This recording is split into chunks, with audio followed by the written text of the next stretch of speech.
So I've got a confession to make. I was really wrong about The Mandalorian. Initially, when The Mandalorian first started coming out, I was like, I really don't want to watch this. Let me just give you a little bit of a backstory when it came to these movies. When The Force Awakens first came out, everybody was excited about it. I was excited about it.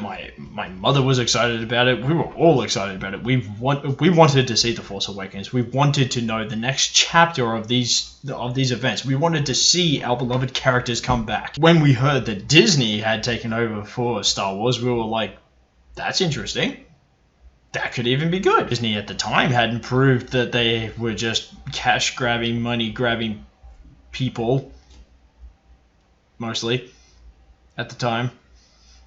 Kind of. So when The Force Awakens actually came out, everybody loved it. Everybody was excited about it. Everybody was going, oh, The Force Awakens, The Force Awakens. Everybody was just loving it, praising it as the best Star Wars movie since Empire Strikes Back. And then a few months later, when the movie came out on DVD, most of those people just started turning around being like, dude, The Force Awakens was like crap.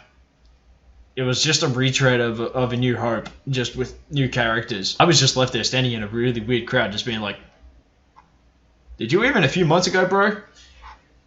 Like a few months ago, you guys were just saying that it was the best movie you had ever seen. And now you guys are being like, this was the shittest movie I'd ever seen. You guys good? Do you guys need help? A year after The Force Awakens had come out, Rogue One was starting to come out. Like, the trailers were starting to come out. And people like myself were just like, fuck yeah, more Star Wars movies. And this is going before A New Hope. So it's going to lead into A New Hope, which could be interesting. If done well, this movie could actually be really good. This movie could actually be really interesting. And then when this movie came out, a very similar reaction to The Force Awakens happened to this movie, because at the time, people were like, oh, this is the greatest movie ever. This is awesome. This is so good. This is so good. And then a few months after, they were all kind of like, yeah, that was crap. Actually, that was actually really bad. And again, I was one of those people that was just sort of left in a crowd that was like, did you even a few months ago, bro? Like, you guys were literally just saying that this was a good movie. Like, are you guys okay? When I first watched Rogue One, I enjoyed it, but I could tell something was off. I enjoyed the familiar aspects about the movie, the characters that had been pre-established in the Star Wars universe, like Darth Vader, Grand Moff Tarkin, Leia to a very small degree, and also the creation of the Death Star. I was actually really invested about the creation of the Death Star and how it was designed with the most minuscule weak point that could just blow up the entire thing. This movie gave validation to some of those aspects, and I enjoyed those. But for the most part, the characters, I can't even remember anybody's names in that movie apart from Jin.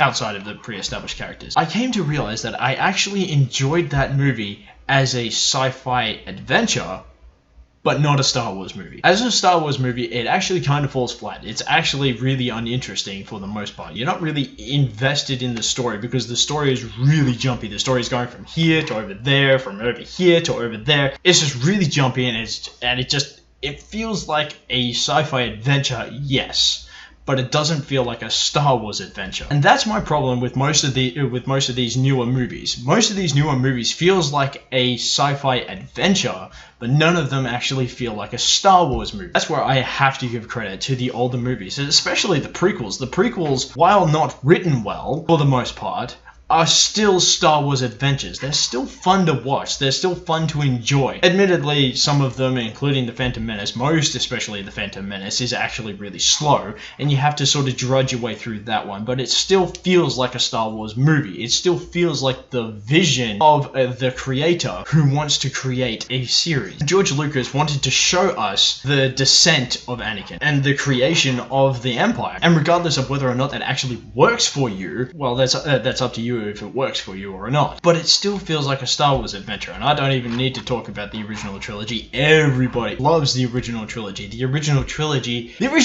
is where the shit's at, man. But then The Last Jedi came out, and then everybody started to see the flaws that Disney was starting to throw at us. Admittedly, I enjoyed some of the aspects about The Last Jedi, but not everything in The Last Jedi. And there were definitely some moments where I could have been like, yeah, you could just take that right over there. But there were definitely moments where I was like, this is actually really cool. I liked the fact that Rey came from nothing. I liked the fact that Snoke was just killed off, because it was like, I didn't care who Snoke was in The Force Awakens, I'm not going to give a shit who he is now. Really where people start to get annoyed, because it's like, dude, you were setting up Rey's parents in the last one, and you were setting up who Snoke was in the last one, so why the hell are you like killing them off and not doing anything with them in this? I enjoyed Rey not being related to anybody, because it actually throws a wrench into what we were expecting, and that I like. I like that sort of storytelling, because it subverts our expectations. Snoke being killed off was just like,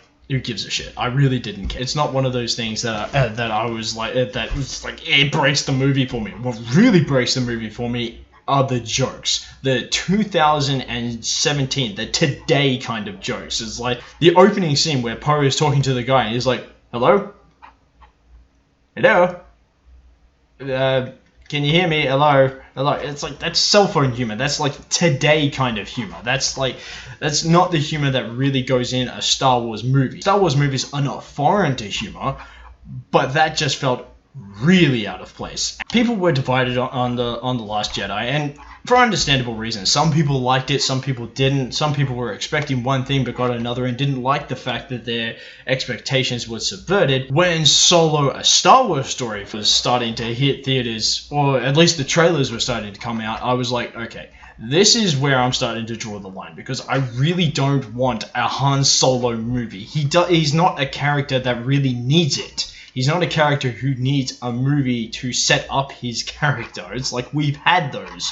We've had three movies, the original trilogy, to hang out with Han Solo and to understand his character, to get his character, and we also got him in The Force Awakens until he was killed. We really didn't need a movie that told us how he got his blaster or how he got his jacket, or a movie to show us that Han shot first. We all know Han shot first. Come on. So when Solo, a Star Wars Story actually came out in theaters, I was like, I'm not gonna watch this. I really am not gonna watch this. The trailers didn't do anything for me, and I was starting to notice the game that Disney was starting to play with us, the fans, and that is, they expected every single Star Wars fan, or they expected the majority of Star Wars fans to just go out of their way to watch a Star Wars movie because it's Star Wars. Let's go watch Star Wars. And it's like, no, there was a reason why we enjoyed the last two trilogies, and the reason we like those trilogies is because they gave us 3 years between each Star Wars movie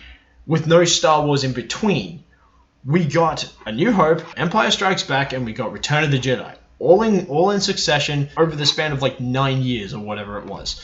And then the prequel trilogy came out, and we got The Phantom Menace, we got Attack of the Clones, and we got Revenge of the Sith. We got 3 movies. In the span of, I believe it's been about 5 years, we have gotten 5 Star Wars movies, all within a year of each other. And Disney's really starting to try and be Marvel with Star Wars. And Star Wars is not Marvel. Star Wars is its own thing. Star Wars has always been its own thing, and we didn't want a cinematic universe with Star Wars. I really didn't want to watch Solo, a Star Wars Story, because I didn't want that. I didn't want to watch that movie. So when it was in theaters, I didn't watch it. I watched Deadpool and I watched Infinity War. So when the trailers for The Rise of Skywalker came out, I was almost mad at that point, because the biggest thing that I knew they would do, and we all expected them to do, retcons. The very first trailer that they dropped for The Rise of Skywalker literally has Emperor Palpatine laughing like an idiot. And at that point, I was mad, because I saw the damage control. J.J. Abrams was trying to undo what Rian Johnson did with The Last Jedi. He was trying to make up for the fact that Snoke had been killed off, and he was also going to make up for the fact that Rey's parents were rendered useless. And I kid you not, the first thing I said when I heard Emperor Palpatine laugh in that trailer was, Rey's a Palpatine. I called it from the very first trailer, because I knew that they were going to try and do something stupid like that. And when I watched the movie, I was like, yeah, I know. That's why you brought Palpatine back. You were probably going to do that with Snoke if you had done The Last Jedi,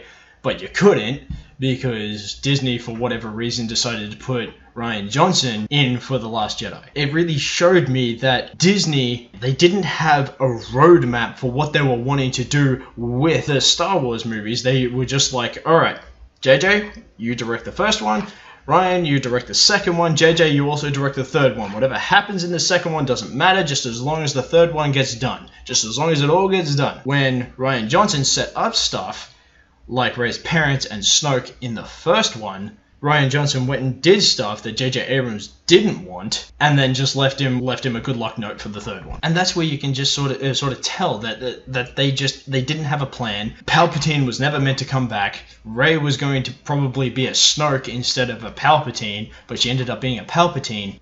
It just didn't work. It fell apart. It just fell apart into a pile of ash for me. So that when The Mandalorian started dropping and people were starting to talk up The Mandalorian, I was like, Star Wars is just dead to me. I'm just like, Star Wars has broken me. I don't want to watch The Mandalorian. When I heard the news that Rosario Dawson was going to play Ahsoka Tano in the second season, my head perked up like a kid. Admittedly, I was a little bit worried, but also kind of excited.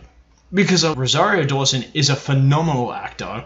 She can act circles around anyone, but I was also worried that they were going to make Ahsoka not like what she used to be. Then last week, when The Jedi dropped and everybody started talking up Rosario Dawson as Ahsoka, everybody was like, Ahsoka is great, Ahsoka is great. She is everything like she was in the Clone Wars series. She's everything like she used to be. I'm gonna watch the series. And at that point, I started the first episode and binged it all the way through to the Jedi, and I was thrown away. This is the Star Wars that I had been wanting for the sequel trilogy, but never got. Compelling character, I wanted a compelling story, and I wanted great characters to go into the mix. Admittedly, at first in the episode, I was kind of thrown off by Ahsoka, because when Rosario Dawson started talking as Ahsoka, I was like, that doesn't sound like Ahsoka. That just sounds like Rosario Dawson. Regardless of that, it took me a second, I fell into it, and I really enjoyed her character. Now, I'm also one of those people that has never actually watched the Clone Wars series. I've seen the Clone Wars movie, as well as a couple episodes of the Clone Wars series itself, so like the first season or whatever it was. And admittedly, I enjoyed it, but I was like, this is just, yeah, whatever. But then everybody was telling me, dude, the Clone Wars series is a phenomenal series. Go back and watch that series. You will get so much out of Ahsoka. And admittedly, I loved Ahsoka from those few episodes that I did watch. She was my favorite part of those episodes.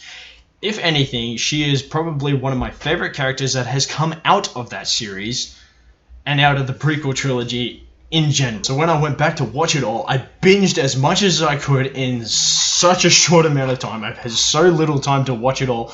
I finally finished the 6th season, and I really understand where people were coming from and saying that Ahsoka is one of the best characters ever. And I was like, you're absolutely right. She's amazing. She's a brilliant character. I'm like, why have I not watched this before? So that's been my experience with The Mandalorian. And if you're one of the people that just hasn't watched The Mandalorian because you're kind of iffy about it, go and watch it, like right now. It is something that you absolutely have to watch. If you are a Star Wars fan, go out there and watch The Mandalorian. It is such worth your while. It is really, really good. And if you guys like what you see here and you want to see more, click the subscribe button, hit the like button, and I'll see you guys next time.